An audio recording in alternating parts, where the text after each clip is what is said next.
はい、今回は1995年に2勝を挙げたジョニー・ハーバートのドライビングを分析したいと思います。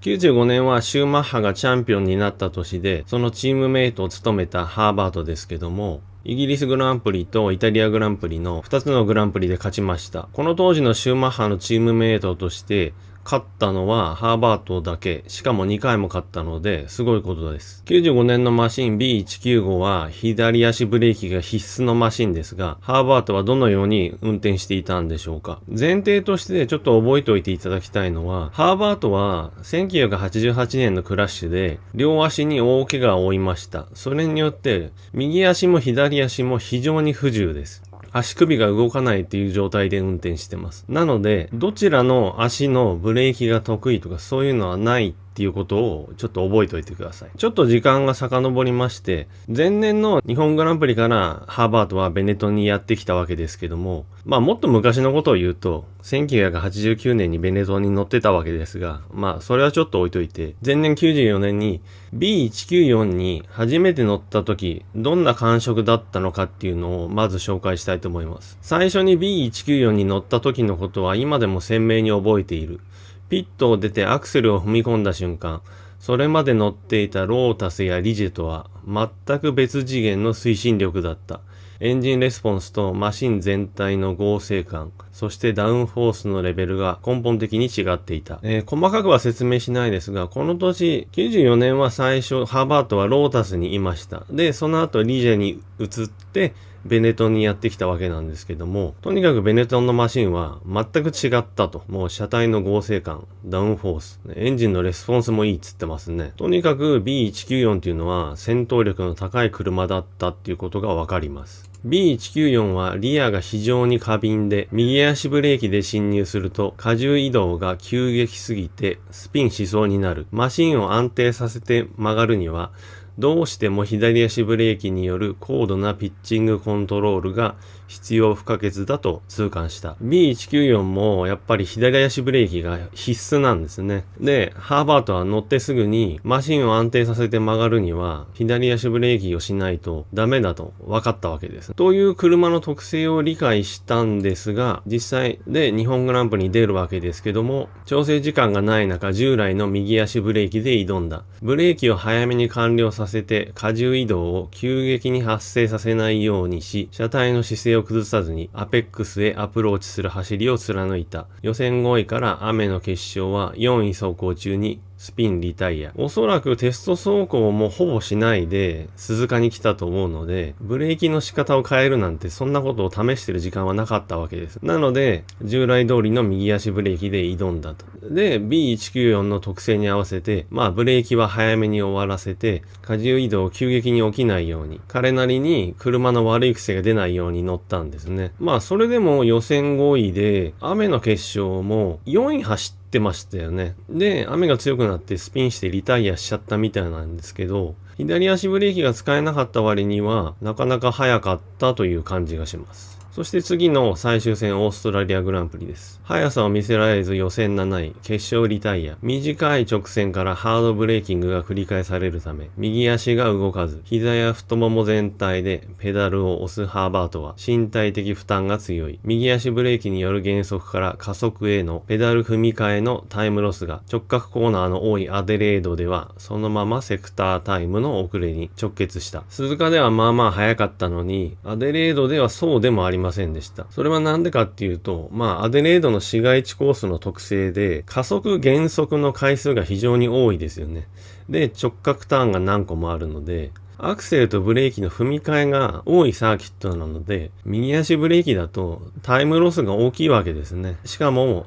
ハードブレーキが必要なので、そもそもハーバートの体にとっても負担が強いと。そんな理由があって、オーストラリアではいまいちだったようです。じゃあ、ベネトンにやってくる前のロータスの時は、どうやって運転してたんだろうってことになるんですけども、ロータス時代はペダルと走りで工夫。足首が動かないことに合わせて、ブレーキペダルの角度、視点、ストローク量をミリ単位で特別設計。深く踏み込むのではなく、少しの力、短いストロークで高い油圧が出るよようにセッティングされていた。ハーバート専用にブレーキを作ってくれてたんですね。ペダルのストローク量とか角度とか、あと短いストロークで油圧が高く出るとか、そういう工夫がされてたので、ハーバートの体への負担は最小限で済んでたってことでしょう。ドライビングは急激なステアリング操作や急加速、急減速を避け、ブレーキングをわずかに早めに終えてコーナーに入り、車体全体を滑らかにロールさせながら、コーナー最深部での通過速度を高く保つラインを取っていた。とにかく急激なステアリングやハードブレーキをしないで、早めのブレーキングでコーナーに入って、ボトムスピードが落ちないような走り方をしていた。体への負担は抑えながらも、どうやったら速く走れるのかっていう風に考えて実践してたってことですね。付け加えて言うと、ロータスの車体がこういうドライビングが合ってたというのもあるみたいですね。ベネトンはシューマッハに合わせた車なので、もうハードブレーキと強い旋回をしないと速くないっていう前提の設計ですけど、ロータスの場合はもうちょっと全体的に穏やかな車の走らせ方で速く走れたっていうことみたいですね。そして95年になって車は B195 に変わったわけなんですが、ハーバートは B195 のあまりに過敏な挙動に苦戦。そのためシューマッハのテレメトリーデータを詳細にチェックし、なぜこのマシンでこれほどのスピードが出るのか、どこでアクセルを開け、どうブレーキを重ねているのかを徹底的に分析、模倣しようとしていた。B194 から B195 に変わっても、基本的な特性は変わんなかったわけです。B195 に関しては、特にシーズン当初はシューマッハでさえ苦戦してましたけど、それでもやっぱりシューマッハはなんとか乗りこなしちゃうので、彼のドライビングのテレメトリーデータを見て、どこでどんな操作してるのかっていうのを分析して真似しようとしたわけですね。確かにそれが手っ取り早いし、ロリー・バーンがデザインする車の特性をシューマッハはよく知ってるわけなので、ハーバートはとにかくシューマッハのドライビングを参考にしようとしたわけですね。足首が動かないハンデを抱えつつも、タイムが出る特定のコーナー、主に B195 のリアが破綻しやすい中高速セクションに限定して、左足全体で踏み込む左足ブレーキを実行し、シューマッハに近いコーナリングアプローチを再現していた。アルゼンチン GP 予選でシューマッハのタイムに迫った。これまでハーバートは左足ブレーキをしてきたわけじゃないんですけど、左足ブレーキをしないことには速いタイムは出ないっていうことで、特定のコーナー、要するに特に中高速コーナーですよね。B195 の悪い癖が強く出そうなところで、左足をなんとかうまく使って、シューマッハに近いコーナリングアプローチをしていったと。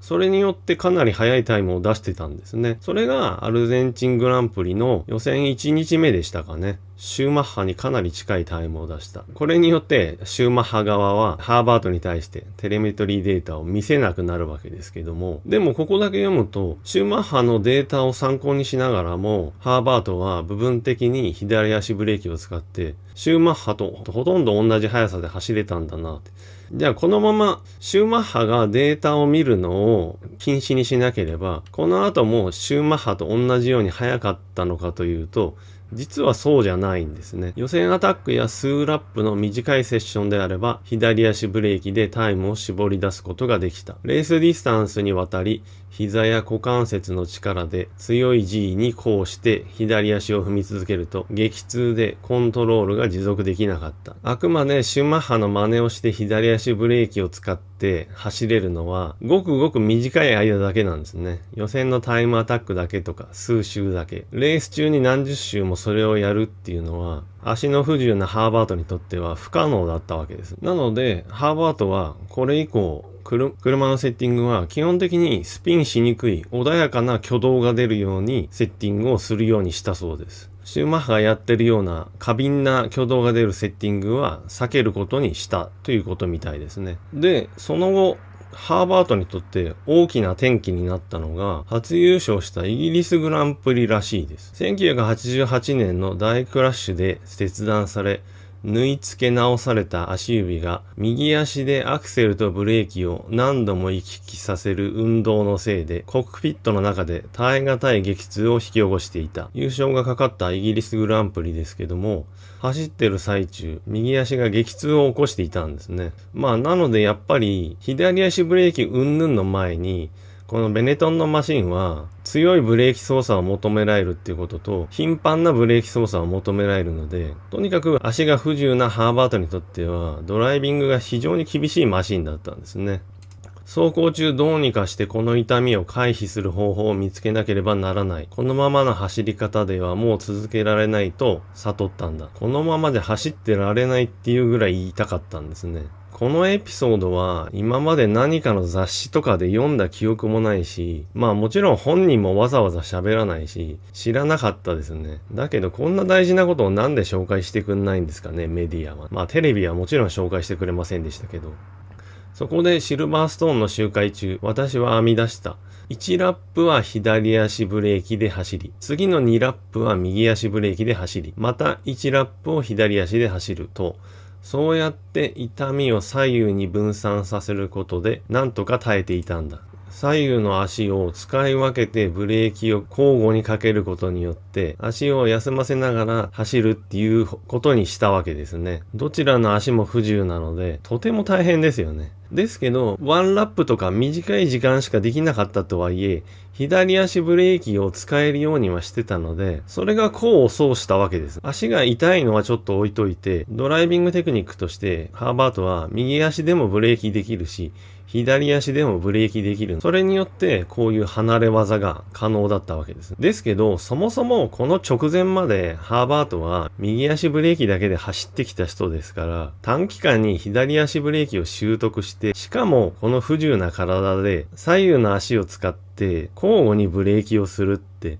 とても普通のドライバーじゃできないと思います。まあ何しろこんなとんでもない苦労をしながら走り抜いて初優勝したわけです。95年シーズン後半のハーバートは基本は右足、過敏なリアを抑え込む必要がある要所、特定のコーナーのみ左足ブレーキを使うというハイブリッドなスタイルに定着。不完全な左足ブレーキを B195 のリアを抑え込む緊急回避、補正ツールとして限定使用するという技法で戦い抜いた。イギリスグランプリでとんでもない痛みに襲われながらも左右の足を交互に使うという手法を覚えたので、これ以後のレースでも必要に応じて左足ブレーキを使えるようになったんですね。なので、このハーバートが B195 のドライビングで左足ブレーキを使っていたかどうかっていう単純な疑問の答えを言うと、部分的に使っていた。必要に応じて使っていたということですね。常時左足ブレーキではないんだけど、ここではマシンの挙動を抑え込みたいという場面で使っていたということになります。まあ92年のブランドルさんに近いのかなという気はします。ベネトンは95年限りで終わってしまったので、その後チームを移籍したハーバートですけど、ベネトンを去った後のハーバート。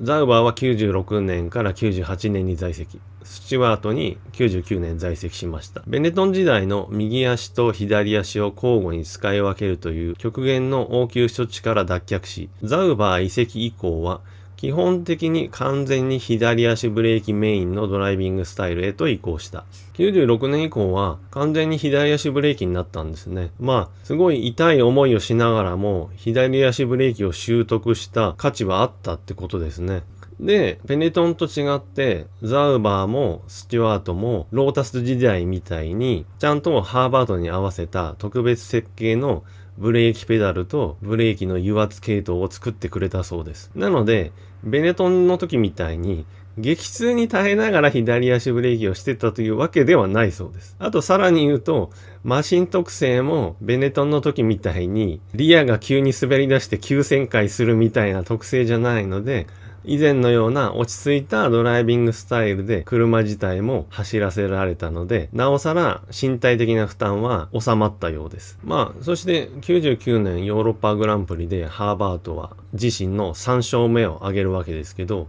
大雨とドライが交錯する激しいコンディションの中、過敏なペダルワークを排した滑らかなドライビングでマシンを滑らせることなくコントロールしきり、自身 F1 通算3勝目、そしてスチュワートグランプリチームに歴史的な初優勝、唯一の勝利をもたらした。99年のヨーロッパグランプリ、大荒れのレースでしたけど、ハーバートはそのレースでミスもなく走り切り、久しぶりの勝利で3勝目を挙げました。スチュワートチームにとっては、これが貴重な唯一の勝利となりました。このグランプリも上位のドライバーがどんどんリタイアしたので、それによってハーバートは勝てたとも言えるんですけど、ただ、これチームメイトのバリチェロが映ってますよね。これバリチェロは3位なんですけども、バリチェロよりも優勝したハーバートの方が圧倒的に速かったわけですよね。これなんでかっていうと、左足ブレーキをマスターしてたから、滑りやすい路面でもマシンの挙動を抑えながら走り続けることができたからっていうことだと思います。バリチェロはこの時左足ブレーキをマスターしてないですし、もっと言うと、フェラーリに行っても右足ブレーキで走ってましたよね。なので、このレースでハーバートが勝てたのは、たまたま勝てたんじゃなくて、彼がずっとドライビングスタイルを磨いていたからであり、勝つべくして勝ったということになります。94年途中からベネトンに移籍してきたハーバートのレース人生後半の部分を紹介した形になりますけども、足が不自由ながらも F1 に約10年在籍してたハーバートですけど、なんでそんだけ長く入れたかっていうのは、彼にそもそも才能があったってことはありますけども、とてつもない努力によってドライビングスタイルをちゃんと進化させてきたってことですよね。これまで何人かのドライバーを紹介してきましたけども、ドライビングスタイルを変えられないというドライバーも多数いるわけで、なのでやっぱりハーバートっていうのは勝てるドライバーなんだな。勝てるドライバーっていうのはそうやって自分をちゃんと進化させられる人なんだなってことが改めて分かりました。はい。今回の動画はここまでです。ご視聴ありがとうございました。はい。またちょっとぼやきというか補足になります。ハーバートがサスペンションのセッティングを具体的に例えばフロントがソフトなのか、リアがハードなのか、あるいはトーイン、トーアウトがどういうセッティングなのかとか、そういうことが気になる方も、いらっしゃるかなと思いますけども、あえて本編の中では喋っていません。なんでかと言いますと、過去の動画でそういうすごい難しいセッティング内容とかサスペンションジオメトリーの話をすると、その時点で、ほとんどの視聴者が動画を見るのをやめるっていうデータが出たので、通常の動画の中では難しすぎるセッティング内容については触れるのをやめました。ただ物足りない方もいらっしゃると思いますので、なんかのタイミングで主要なドライバーたちが好むセッティング内容というかジオメトリーと言いますか、そういう難しい内容の紹介をしたいと思います。なんかの機会につってどんどん作んなくちゃいけない内容が溜まってますけども、とにかく難しい内容は難しいシリーズを作ってどっかで紹介したいと思います。はい。いつも皆さん、いつもご視聴ありがとうございます。ね、高評価もありがとうございます。チャンネル登録者また増えてきまして、もうちょっとで1万人いけそうです。登録してない方いらっしゃいましたら、ぜひ登録してください。はい。また頑張りますので、よろしくお願いします。